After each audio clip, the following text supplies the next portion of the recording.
అందరికీ నమస్కారం. ఈరోజు కథ 'ప్రేమ ఎంత మధురం' ఎపిసోడ్ 142 వెడ్డింగ్ బెల్స్. ఇక స్టోర్‌లోకి వెళ్తే దాత్రి గురించి మాట్లాడిన స్నేహను కోప్పడుతూ, "అసలు నువ్వు ఇప్పుడు అంత హఠాత్తుగా దాత్రి గురించి ఎందుకు మాట్లాడావు?" అని అడిగాడు అక్షయ్. దాంతో స్నేహ తడబడుతూ, ఇప్పుడు పార్టీలో ఆ అబ్బాయి కలిశాడని చెప్తే అక్షయ్ ఎలా రియాక్ట్ అవుతాడో తెలియదు. టైం వచ్చినప్పుడు ఈ విషయం గురించి చెప్పొచ్చు అని అనుకుంటూ, "ఏం లేదు, ఆమె నిన్ను ఎక్కువగా ఇష్టపడుతుంది కదా, అందుకే అడిగాను" అంటూ కవర్ చేసింది స్నేహ. దాంతో అక్షయ్ ఆమె వైపు కోపంగా చూసి, "చూడు స్నేహ, ఎవరు ఎవరిని ఇష్టపడుతున్నారో నాకు అనవసరం. నేను నిన్ను ఇష్టపడుతున్నాను. త్వరలోనే మన పెళ్లి గ్రాండ్గా జరగబోతోంది. దీనికి నువ్వు ఒప్పుకుంటున్నావా లేదా అని సీరియస్గా అడిగాడు. దాంతో స్నేహ వెంటనే కంగారుగా, "నువ్వు ప్రపోజ్ చేసిన రోజే నేను ఈ పెళ్లికి ఒప్పుకున్నాను కదా" అని అంది. "ఆ విషయం గుర్తున్నప్పుడు మళ్ళీ వేరే వాళ్ళ గురించి ఎందుకు మాట్లాడుతున్నావు?" అంటూ విసుక్కున్నాడు అక్షయ్. దాంతో స్నేహ తన మనసులో జరిగిన సంఘర్షణను అతనితో చెప్పలేక నిర్లిప్తంగా చూసింది. ఆమె కళ్ళల్లో బాధను చూసి అక్షయ్ మెత్తబడుతూ, "ఇంకెప్పుడు పిచ్చి ఆలోచనలు మనసులోకి రానివ్వకు" అని చెప్తూ ఆమెను దగ్గరకు తీసుకున్నాడు. అతని చేతి స్పర్శ తాకగానే స్నేహ మౌనంగా అతని కౌగిల్లో ఒదిగిపోయింది. ఇద్దరూ కాసేపటికే ప్రశాంతంగా నిద్రలోకి జారుకున్నారు. తర్వాత రోజు ఉదయాన్నే 10 గంటలవుతుండగా స్నేహను ఆఫీస్లో డ్రాప్ చేసి అక్షయ్ తన కంపెనీకి వెళ్ళాడు. ఎప్పటిలాగే తన క్యాబిన్కి వెళ్ళిన స్నేహ కరణ్ సోషల్ మీడియా అకౌంట్స్ అన్ని చెక్ చేసి చివరిగా మెయిల్ బాక్స్ ఓపెన్ చేసింది. ఈలోగా అటెండర్ వచ్చి, "మేడం, ఇవన్నీ కరణ్ సార్ కోసం వచ్చిన లెటర్స్" అంటూ చాలా లెటర్స్ను ఒక బండిల్లో తెచ్చి ఆమె క్యాబిన్ డోర్ ముందు పెట్టాడు. దాంతో స్నేహ లేచి వచ్చి ఆ లెటర్స్ వైపు చూసింది. అవన్నీ కరణ్ కోసం వచ్చినవి కాబట్టి అతను చూసుకుంటే హ్యాపీగా ఫీల్ అవుతాడని లోపల పెట్టమని చెప్పబోతుండగా ఆ బాక్స్లో ఉన్న ఒక లెటర్ ఆమెను ఆకర్షించింది. అది పింక్ కలర్లో ఉండి గులాబీలా డిజైన్తో అట్రాక్టివ్గా ఉంది. దాంతో స్నేహ దానిపై ఇంట్రెస్ట్గా చూస్తూ చేత పట్టుకుంది. సరిగ్గా అదే టైంలో అటువైపు వెళ్తున్న ఆమె కొలీగ్ సరిత స్నేహ చేతిలో ఉన్న లెటర్ని చూసి నవ్వుతూ ఆమె దగ్గరకు వచ్చి, "మేనేజర్ స్నేహ, మీరు లవ్ లెటర్స్ కూడా రాస్తారా?" అంటూ ఆశ్చర్యంగా అడుగుతూనే ఆమె చేతిలో నుండి చనువుగా లెటర్ తీసుకుంది. అది చూసిన స్నేహ కొంచెం ఆశ్చర్యపోతూ వెంటనే ఆమె దగ్గర నుంచి లెటర్ను లాక్కోవడానికి ముందుకు వెళ్తూ, "సరిత, గొడవ చేయకు, ఆ లెటర్ నాది కాదు" అని అంది. కానీ సరిత ఆమెకు అందనివ్వకుండా చేత్తో పైకెత్తుతూ వెనక్కి వెళ్ళి, "మీ చేతిలో ఉన్న లెటర్ మీది కాకుండా ఎలా ఉంటుంది స్నేహ మేడం? సరదాగా నన్ను కూడా చూడనివ్వండి" అని నవ్వుతూ ఉంది. దాంతో అటుగా వెళ్తున్న కొలీగ్స్ అందరూ అక్కడే ఆగి వారిని చూడడం మొదలుపెట్టారు. అది చూసిన స్నేహ వెంటనే కోపంగా, "Saritha, it's not a joke, మర్యాదగా ఇలా ఇవ్వు" అని చెప్పింది. ఆ మాట విన్న సరితకు నిజంగానే స్నేహ కోపంగా ఉందని అర్థమైంది. దాంతో వెంటనే తన చేతిలో ఉన్న లెటర్ని ఆమెకిస్తూ, "సారీ మేడం, నేనేదో జోక్గా తీసుకున్నాను, ఇంకెప్పుడు ఇలా జరగదు" అని చెప్పింది. దాంతో స్నేహ ఆమె చేతుల్లోని లెటర్ తీసుకుంటూ కోపాన్ని కంట్రోల్ చేసుకొని, "ఇట్స్ ఓకే" అని అంది.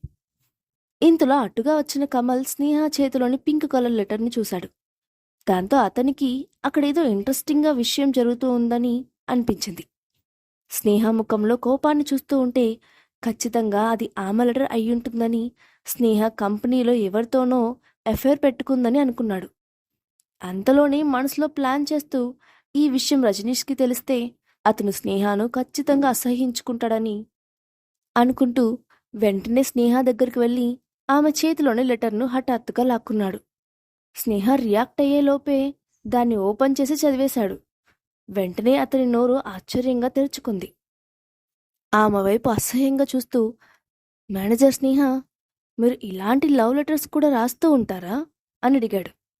దాంతో స్నేహ అతని వైపు చిరాగ్గా చూసి, "అది రాసింది నేను కాదు. అయినా దీంతో నీకేంటి సంబంధం? అన్నిట్లో నువ్వెందుకు తలదూరుస్తావు?" అని అడిగింది. దాంతో కమల్ కోపంగా ఇంకేదో అనబోతుండగా అప్పుడే రజనీష్ అటువైపు వస్తూ కనిపించాడు. దాంతో అతను, "గుడ్ మార్నింగ్ బాస్" అని నవ్వుతూ రజనీష్ని పలకరించాడు.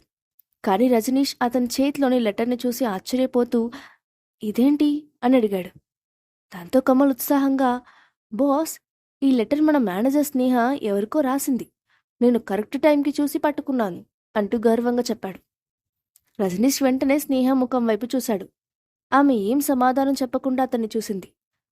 ఆమె చూపులను బట్టి ఆ లెటర్ ఆమెది కాదని, అందుకే ఆమె అంత ధైర్యంగా ఉందని అర్థం చేసుకున్నాడు. వెంటనే కమల్ వైపు చూసి, ముందు ఆ లెటర్ ఆమెకిచ్చేసి ఇక్కడి నుంచి వెళ్ళిపో అని చెప్పాడు. అది విని కమల్ షాక్ అయినట్లుగా చూశాడు. చెప్తుంది నీకే అంటూ రజనీష్ మళ్ళీ హెచ్చరించడంతో కమల్ నిరాశగా, ఈ బాస్ ఎప్పుడు ఎలా ప్రవర్తిస్తాడో అర్థం కావడం లేదు అని మనసులోనే అనుకొని పైకి మాత్రం ఓకే బాస్ అని చెప్పి లెటర్ను స్నేహ చేతికిచ్చి అక్కడి నుంచి వెళ్ళిపోయాడు. దాంతో స్నేహ అతని వైపు చూసి, థ్యాంక్స్, కానీ లెటర్ నాది కాదు అని చెప్పి అక్కడి నుంచి వెనక్కి తిరిగి చూడకుండా వెళ్ళిపోయింది. ఆమె పొగరుగా వెళ్ళిపోవడం చూసి రజనీష్ లోపలే కోపంతో పళ్ళు కొరుక్కున్నాడు. ఆమెను నమ్మించి దారిలోకి తెచ్చుకోవడానికి అతను శతవిధాలా ప్రయత్నిస్తున్నాడు. అందుకే ప్రతి విషయంలోనూ ఆమెకు సపోర్ట్గా ఉండాల్సి వస్తుంది. కానీ స్నేహ మాత్రం లొంగినట్టే కనిపించినా కరెక్ట్ టైంకి అడ్డం తిరుగుతోంది. దాంతో అతను, అయినా ఇంకెన్ని రోజుల్లే, త్వరలోనే నా ప్లాన్ వర్కౌట్ అవుతుంది అని అనుకుంటూ అక్కడి నుంచి వెళ్ళిపోయాడు. స్నేహ తన క్యాబిన్లోకి వెళ్ళి కూర్చొని పని చేసుకోవడం మొదలుపెట్టింది. ఇంతలో హడావిడిగా క్యాబిన్ డోర్ తీసుకొని లోపలికి పరిగెత్తుకుంటూ వచ్చిన హాస్ని, మేడం, నేను మిమ్మల్ని ఒక ప్రశ్న అడగొచ్చా అంటూ ఆమె టేబుల్ దగ్గరికి వచ్చి ముందుకు వంగుతూ చిన్నగా అడిగింది. స్నేహ అప్పుడే స్టార్ట్ చేసిన తన వర్క్ని పక్కన పెడుతూ, సరే అడుగు అని అంది. అప్పుడు హాస్ని చిన్నగా, మేడం, మన కంపెనీ సీఈఓ అక్షయ్ గారికి మీకు సంబంధమేంటి? ఆ రోజు మార్కెట్లో కూడా చూశాను. అతను మిమ్మల్ని ఫాలో చేస్తున్నాడా అని అనుమానంగా అడిగింది. ఆ ప్రశ్నకు స్నేహ, లేదు, అదేం లేదు హాస్ని, నువ్వు తప్పుగా అర్థం చేసుకున్నావు. అతనికి నాకు సంబంధం ఏముంటుంది? అయినా నేనిప్పుడు ప్రెగ్నెంట్ అని అంది. ఆ మాట వినగానే హాస్ని ఒక్కసారిగా పైకి లేచి కళ్ళు తిరిగినట్లుగా కణతలపై చేయి పెట్టుకొని కుర్చీలో కూర్చుండిపోయింది. దాంతో స్నేహ కంగారుగా లేచి టేబుల్పై ఉన్న తన వాటర్ బాటిల్లో నుంచి నీళ్లు కొంచెం చేతిలోకి తీసుకొని అక్కడి నుండి హాస్ని ముఖంపై చరుతూ, హాస్ని లే అని అంది. దాంతో స్పృహలోకి వచ్చిన హాస్ని కంగారుగా స్నేహాన్ని చూసి, మేడం, మీరేం చెప్పారు అంటూ ఆమె చెప్పిన విషయాన్ని గుర్తు తెచ్చుకొని, మీరు మీరు ప్రెగ్నెంటా అని తడబడుతూ అడిగింది. స్నేహ వెంటనే చైర్లో కూర్చుంటూ, అవును, నా పర్సనల్ విషయాలు షేర్ చేయడానికి ఇష్టపడను, కానీ ఇప్పుడు నీ మాటలు విని చెప్పాల్సి వచ్చింది అని అంది. దాంతో హాస్ని తికమక పడుతూ, అంటే మీరు వేరే ఎవరితోనో లవ్లో ఉన్నారా? మీకు మన బాస్ అక్షయ్ గారికి ఎలాంటి సంబంధం లేదా అని అడిగింది. ఆ ప్రశ్నకు స్నేహ ఆమెను చిరాగ్గా చూసి, హాస్ని, ఉదయాన్నే వచ్చి ఎందుకిలా అర్థం లేని మాటలు మాట్లాడుతున్నావు అని అడిగింది. దాంతో హాస్ని, మేడం, నాపై కోపం తెచ్చుకోవద్దు, నేను ఈరోజు ఇన్స్టాగ్రామ్లో పోస్ట్ చూశాను, అందుకే అడిగాను అని అంది. ఆ మాట విన్న స్నేహ అనుమానంగా, ఏం పోస్ట్ అని అడిగింది. అప్పుడు హాస్ని సందేహంగా చూస్తూ, అంటే మీకు తెలియదా మేడం, ఈరోజు సీఈఓ అక్షయ్ గారు త్వరలోనే తన వెడ్డింగ్ డేట్ను అనౌన్స్ చేస్తానని చెప్తూ ఒక సోషల్ మీడియాలో పోస్ట్ చేశారు. అందుకే మీ ఇద్దరి మధ్య సంబంధం ఏంటో తెలియక ఇలా హడావిడిగా పరిగెత్తుకుంటూ వచ్చాను అని అంది.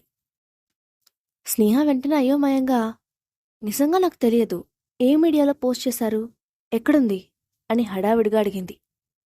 ఇన్స్టాగ్రామ్లో పోస్ట్ చేశారు మేడం, త్వరగా చూడండి అంటూ హడావిడిగా చెప్పింది హాస్ని. దాంతో స్నేహ కంగారుగా ఇన్స్టాగ్రామ్ ఓపెన్ చేసింది. అందులో వేదా గ్రూప్ పేజీలో, వేదా గ్రూప్ ప్రెసిడెంట్కి వెడ్డింగ్ బెల్స్ మోగబోతున్నాయి అంటూ ఒక లైన్తో పాటు స్నేహ అక్షయ్లు క్లోజ్గా ఉన్న ఫొటోస్ కూడా పోస్ట్ చేసి ఉన్నాయి. కొన్ని ఫొటోస్లో అక్షయ్ స్నేహ కలిసి పనిచేస్తున్నట్లు ఉండగా, మరికొన్ని లాస్ట్ టైం యువన్తో కలిసి ఎస్టేట్కి వెళ్ళినప్పుడు తీసిన ఫోటోలు కనిపించాయి. వాటిని చూసిన స్నేహ షాక్ అయింది. అవన్నీ డైరెక్ట్గా వేదా గ్రూప్ పేజీలోనే పోస్ట్ అయ్యాయి కాబట్టి అవి వేరే వ్యక్తులు చేశారని అనుమానించడానికి వీల్లేదు. అంటే అక్షయ్ కావాలని తమ గురించి బయటకు తెలిసేలా చేశాడు అని అనుకుంది. కానీ దీని గురించి ఒక్క మాట కూడా చెప్పలేదు అని లోపలే కోప్పడింది.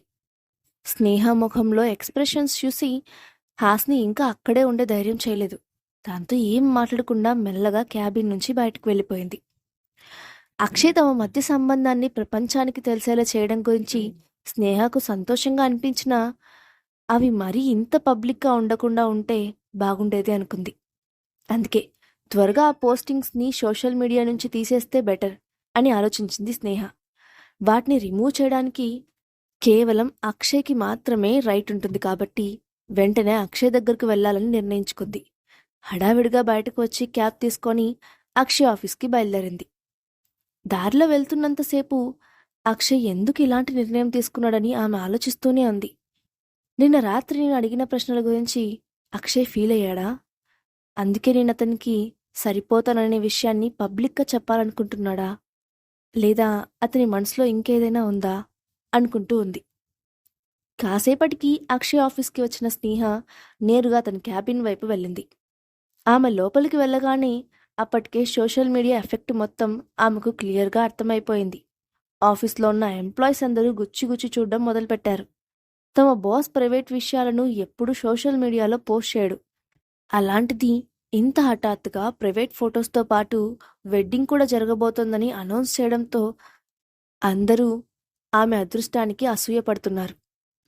ఆమె వెళ్లేసరికి అక్షయ్ మీటింగ్లో ఉండటంతో స్నేహ డైరెక్ట్గా మీటింగ్ హాల్ దగ్గరికి వెళ్ళి బయటే వెయిట్ చేస్తూ ఉంది. దాంతో ఎంప్లాయీస్ అందరూ ఆమెను వింతగా చూస్తూ గుసగుసలాడుకోవడం మొదలుపెట్టారు. 5 నిమిషాల్లోనే మీటింగ్ పూర్తి చేసుకుని వచ్చిన అక్షయ్ అక్కడ నుంచొని ఉన్న స్నేహాను చూసి ఆశ్చర్యపోతూ "నువ్వెందుకొచ్చావు?" అని అడిగాడు. అప్పుడు స్నేహ ఒక క్షణం మౌనంగా ఉండి "నేను కొన్ని పర్సనల్ విషయాలను నీతో డిస్కస్ చేయాలనుకుంటున్నాను" అని నిదానంగా చెప్పింది. దాంతో అక్షయ్ వెంటనే ఆమె చేతిని పట్టుకొని "నాతో అంత మర్యాదగా ఉండాల్సిన అవసరం ఏముంది?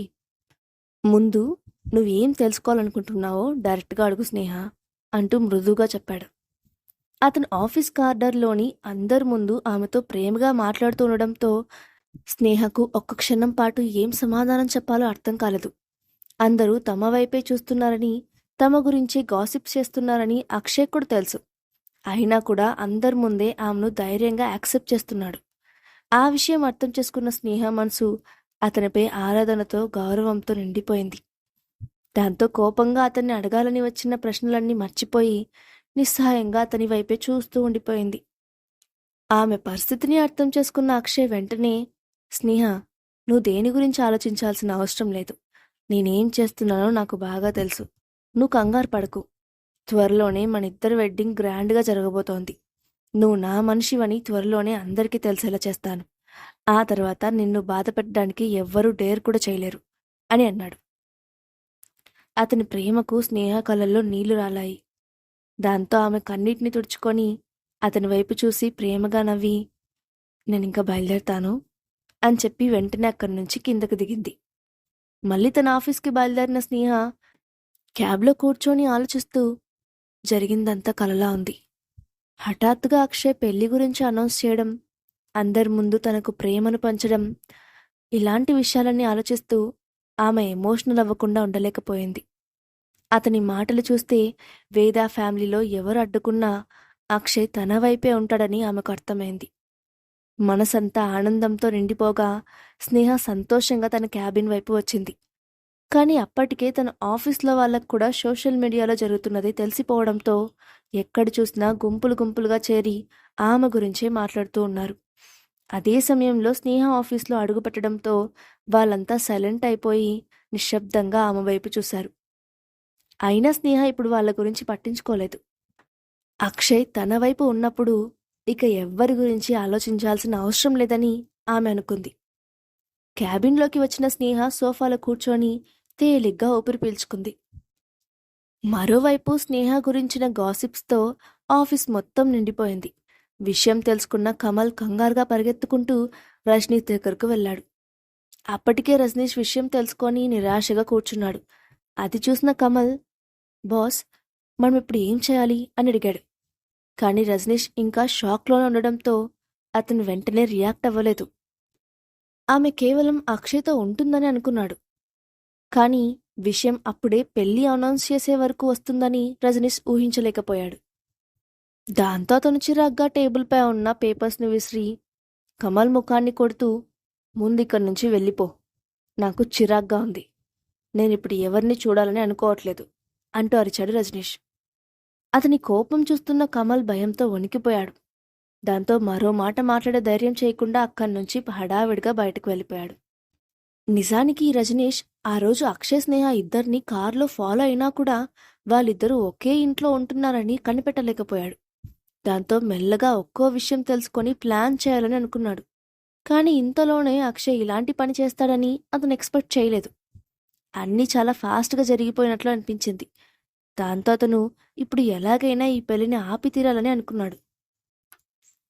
అక్షయ్ ప్రకటించిన పెళ్లి వార్త ఎలాంటి ప్రకంపనలు సృష్టించబోతోంది? అక్షయ్ స్నేహల పెళ్లి సజావుగా జరుగుతుందా? నెక్స్ట్ పార్ట్లో చూద్దాం. ఈ స్టోరీ అప్డేట్ ఎలా ఉందో కింద కామెంట్ బాక్స్లో మీ ఒపీనియన్ని షేర్ చేయండి. అలాగే ఇలాంటి మరిన్ని స్టోరీస్ కోసం మా ఛానల్ సబ్స్క్రైబ్ చేసుకోండి. Thanks for watching.